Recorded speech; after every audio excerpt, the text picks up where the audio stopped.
Olá, alunos, bom dia. Damos da continuidade ao nosso curso de climatologia, certo? No nosso curso de Fundamentos de Climatologia. Lembrando que esse curso é voltado para o período aqui de 2020, primeiro semestre de 2024, da turma de Engenharia Ambiental. Bem, só um minuto. Opa. Então, hoje vamos falar continuando a questão dos elementos atmosféricos constituintes do clima, né?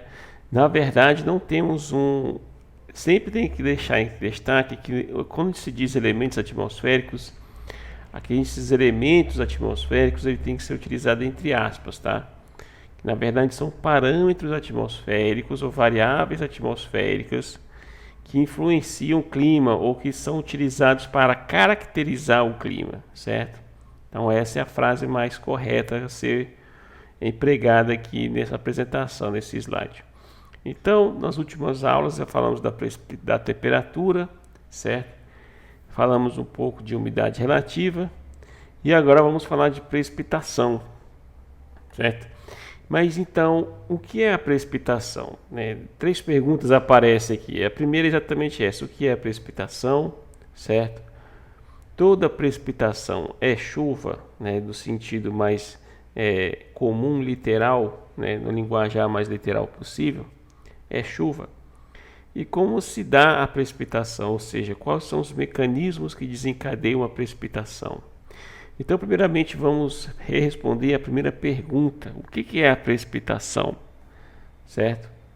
A precipitação é o resultado de um estado avançado de condensação, como já está aqui, certo?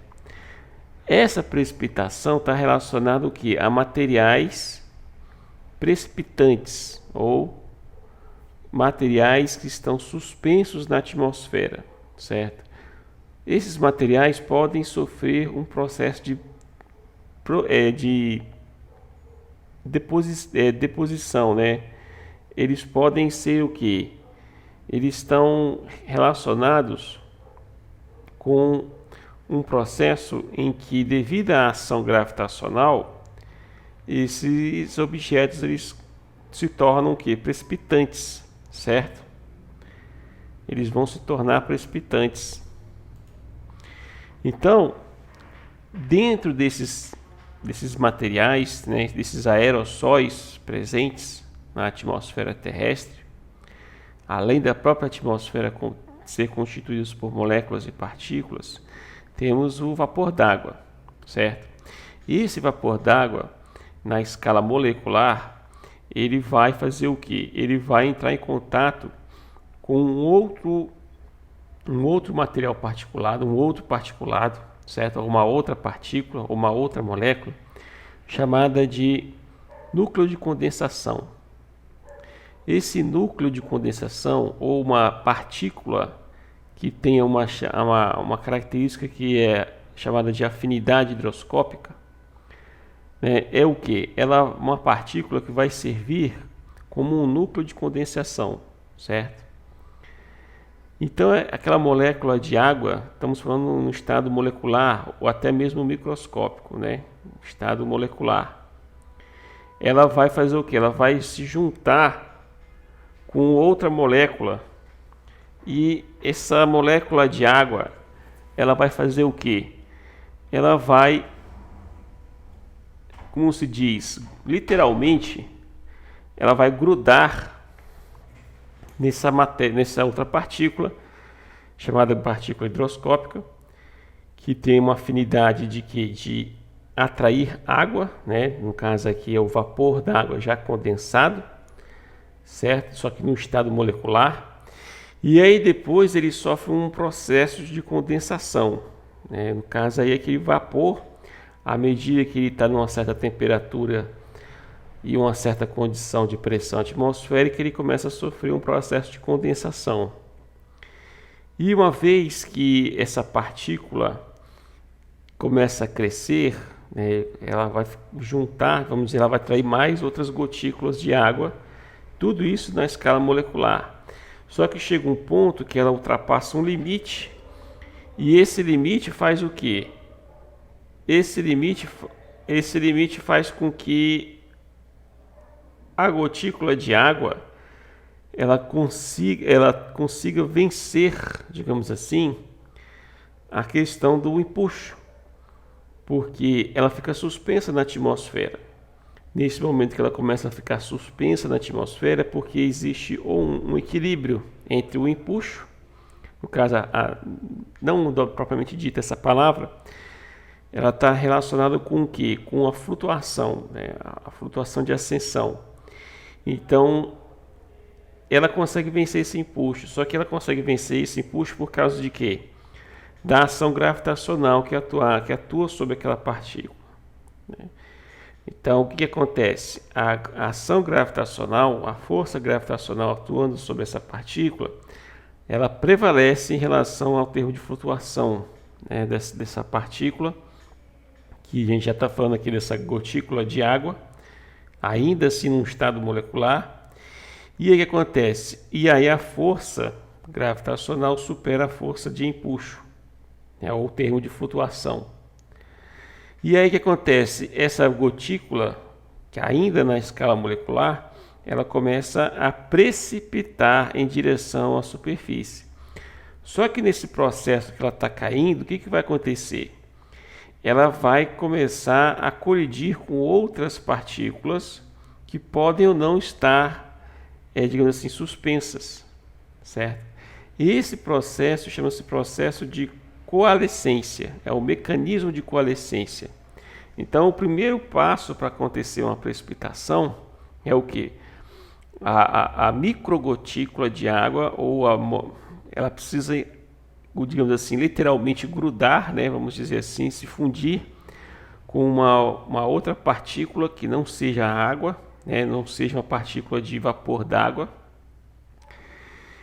que a gente chama de aerossóis ou material particulado suspenso na atmosfera, e que ele seja o quê? E que ele seja que tenha uma afinidade higroscópica, né? Ou seja, ele tenha que na sua composição, na sua estrutura molecular, ele tenha o quê? Uma afinidade para fazer uma ligação covalente com aquela molécula de água no seu estado de vapor, né? Que está na iminência de se tornar, digamos assim, um estado líquido. Só que a gente está falando de uma escala muito pequena, certo? A gente está falando de uma escala molecular. Depois que isso acontece e ela consegue, digamos assim, ganhar um certo corpo, ela vai ter uma massa maior em relação ao que tinha antes, e isso vai fazer com que a ação da gravidade atue de forma mais intensa. E isso vai fazer com que, consequentemente, essa ação gravitacional supere, né, a força gravitacional supere a força de flutuação, e ela começa o quê? A precipitar em direção ao solo. E nesse processo em que ela está descendo, ela vai arrastando consigo outras gotículas, microgotículas de água. E isso é o processo de coalescência, certo? Então, o processo de nucleação é a primeira fase, onde as microgotículas que já estão no seu estado avançado de condensação gruda no que? Numa partícula que não é uma gotícula de água, é uma partícula suspensa na atmosfera que tem uma afinidade higroscópica.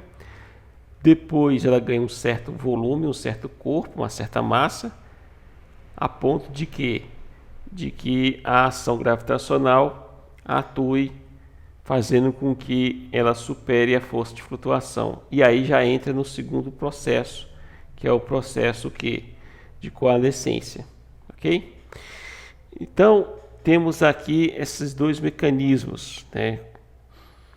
O terceiro ponto que está colocado aqui na precipitação mostra que o papel significativo da precipitação, que é o que? É o ciclo hidrológico, né? O ciclo hidrológico e o balanço hídrico. Repare que o ciclo hidrológico é todo aquele ciclo das fases em que a água ela tem, certo? Que é a fase de condensação, vaporização, né? Os processos, né? Que aí você tem ela deixa de ser vapor, se torna líquido, depois ela vaporiza novamente, ou ela é solidificada, né? No caso ela sofre um processo aí de solidificação, que no caso é o congelamento. Depois ela vai novamente para a forma de vapor e precipita novamente na atmosfera, sai novamente da atmosfera, precipitando novamente na superfície. Então tem todo um ciclo hidrológico que vai ser mostrado aqui posteriormente.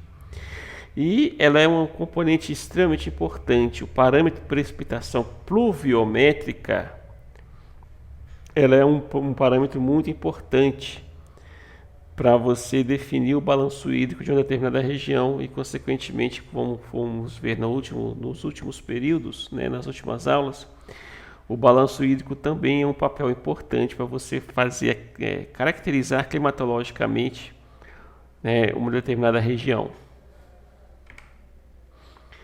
Então, quais são os tipos de precipitação? Tem a famosa chuva, tem o chuvisco, o granizo e a neve. Existe uma diferença entre a chuva e o chuvisco, que é o granel, né? Entre a chuva, o chuvisco e o granizo, que é o granel, que é a chuva congelada, certo? Ok?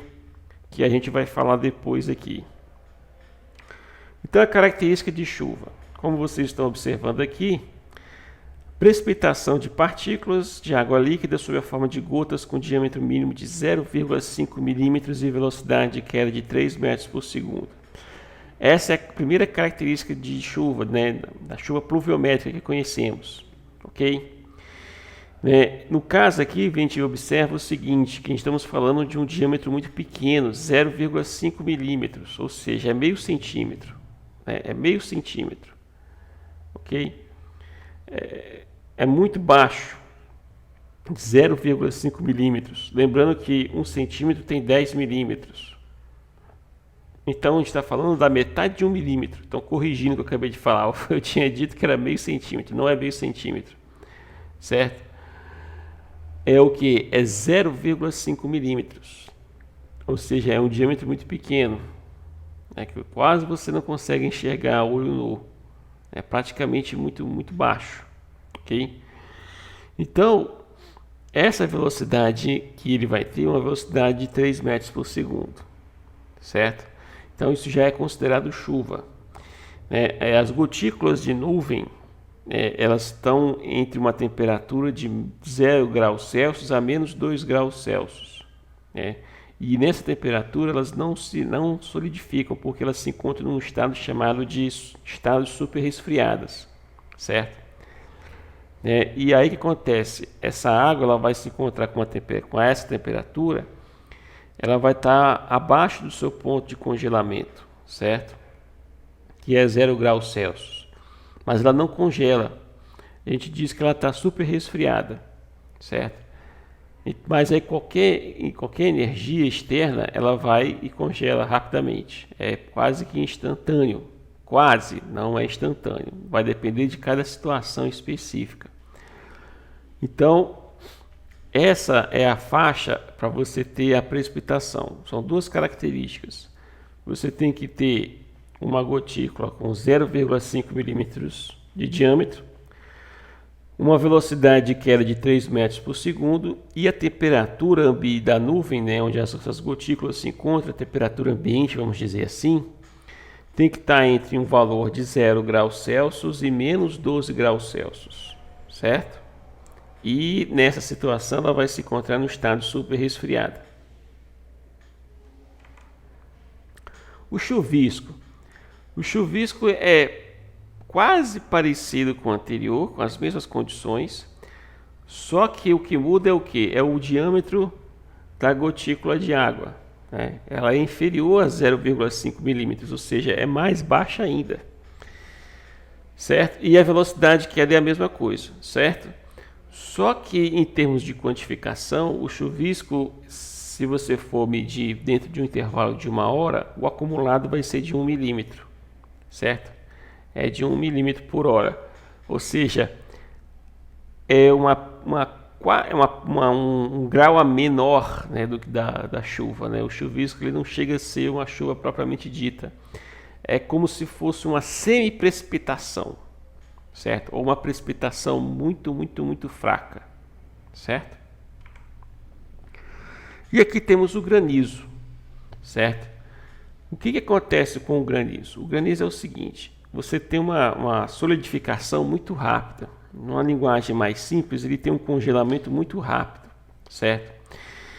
E ele sempre ocorre quando você tem um processo de sublimação, certo? O que é isso? É quando a água, né, ela sai do seu estado gasoso e vai diretamente para o estado sólido, certo? Aquele vapor d'água presente na atmosfera, ele não passa por aquele processo de nucleação, de coalescência, né? Ele já entra no seu estado de solidificação. Então, o núcleo de condensação ele não vai formar uma gotícula, ele vai formar uma coisa que a gente vai chamar depois de cristais de gelo, certo? E esse micro cristal de gelo, ele vai se agrupar com outros cristais de gelo, gerando uma rede cristalina, e essa rede cristalina, por sua vez, vai se formar o granizo. Só que agora prestem bem atenção, a faixa de temperatura tem que estar entre menos 12 e menos 40 graus Celsius, certo?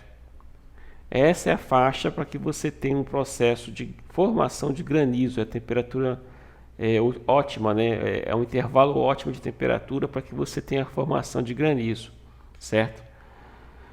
Então, uma outra característica é que o granizo ele sempre vai se formar num processo, ou ele vai ser uma coisa disforme, que é muito difícil de ver, ou ele vai sempre apresentar o que? Uma forma meio que esférica, né? Em alguns casos ele se apresenta formas esféricas, que ou lembra algo esférico ou algo elipsoidal, que você observa claramente um traço de cristalização, certo? Então o granizo não é a água congelada, é literalmente cristais de gelo, onde você tem um processo abrupto entre a fase sólida, entre a fase vapor e a fase sólida. Não tem a passagem do processo de condensação, ele já salta logo para o estado sólido, né? Então aí temos uma solidificação. E aí temos a neve, né? É uma precipitação cuja frequência aqui no país tropical como o nosso é muito baixa, certo? Como o Brasil é um país extremamente grande em termos continentais, então na região abaixo do Trópico de Capricórnio, você já tem certas condições, quando você estamos falando aí de 18, talvez um pouco mais, um pouco menos, 18 não, mais ainda, uns 25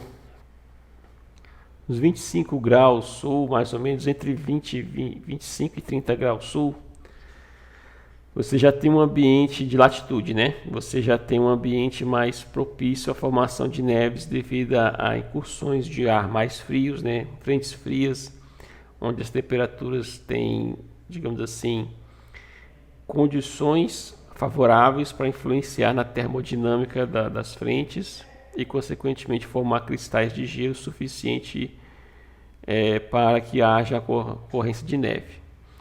Então, de uma forma mais técnica, o que é a neve, né? No caso, a sublimação, repara aqui que não é, né? A sublimação, ela se dá em torno de temperaturas abaixo de 40 graus negativos, 40 graus Celsius, certo? Da mesma forma que você tem um processo de condensação, né, que você tem temperaturas baixas, a sublimação é mais baixa ainda, certo? A gente tinha visto antes de 0 graus Celsius até menos 12 para formar chuva, depois o granizo entre nessa mesma faixa de temperatura também, certo? E agora você tem uma faixa de menos 40 graus, certo? Só que ela ocorre de forma lenta e progressiva. Da mesma forma com o granizo, como eu já expliquei antes, você tem o que? Uma passagem direta do estado sólido, né, do estado vapor para o estado sólido, que é o processo de sublimação. E, como eu falei anteriormente, você tem o que? Você tem uma aglomeração de cristais de gelo, certo? De redes cristalinas, né? Você tem uma rede cristalina que aí no caso aqui ela vai ter um arranjo mais complexo, certo? No caso da neve é um arranjo complexo, o granizo é um arranjo mais ou menos simples. No caso da neve é um arranjo complexo.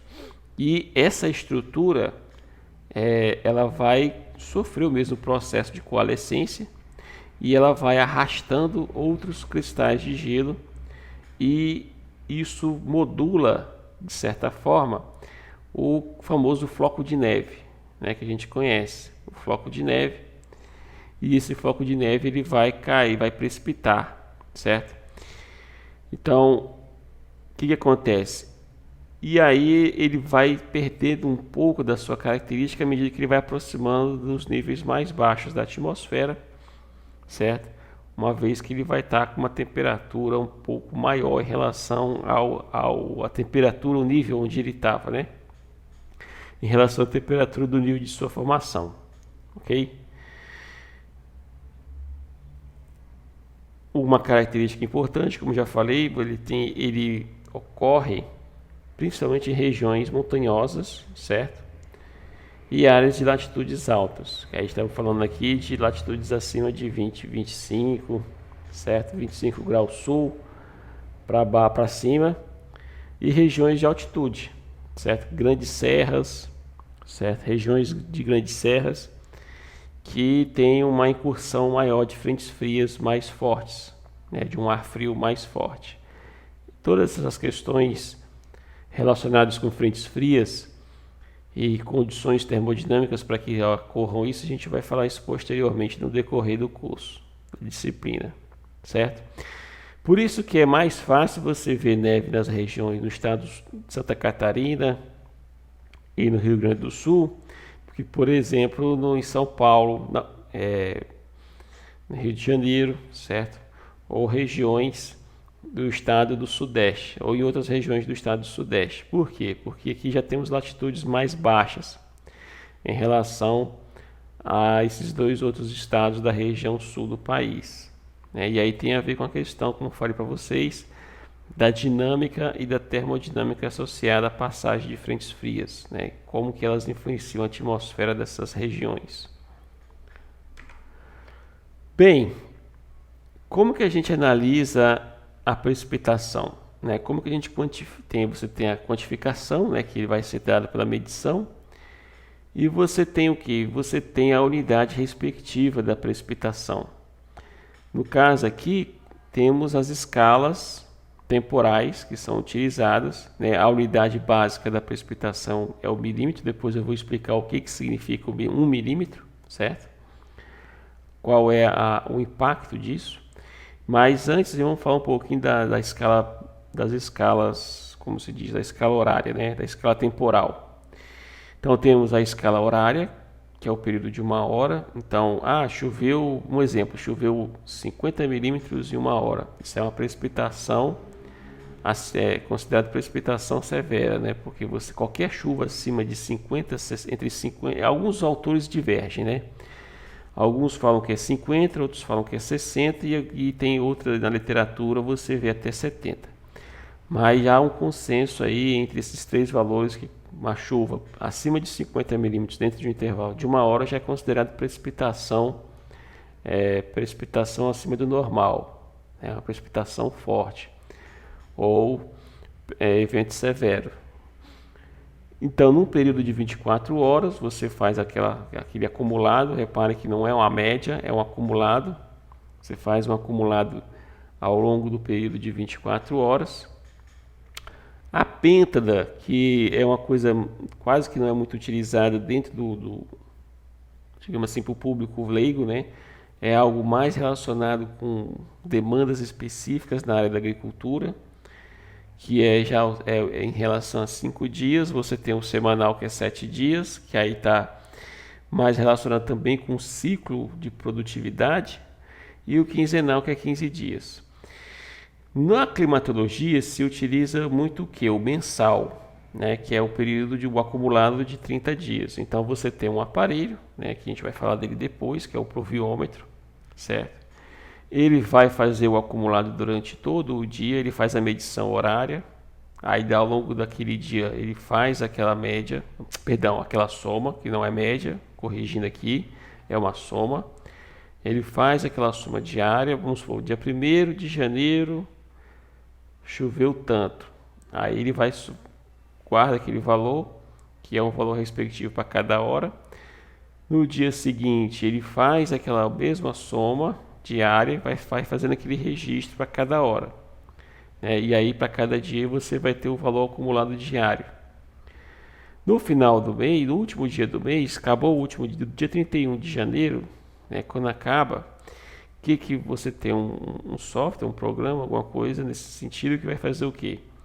Ele vai fazer o acumulado total, certo? Então ele vai pegar cada acumulado diário, vai fazer a soma e você vai ter o acumulado mensal. E isso para todos os meses do ano, certo?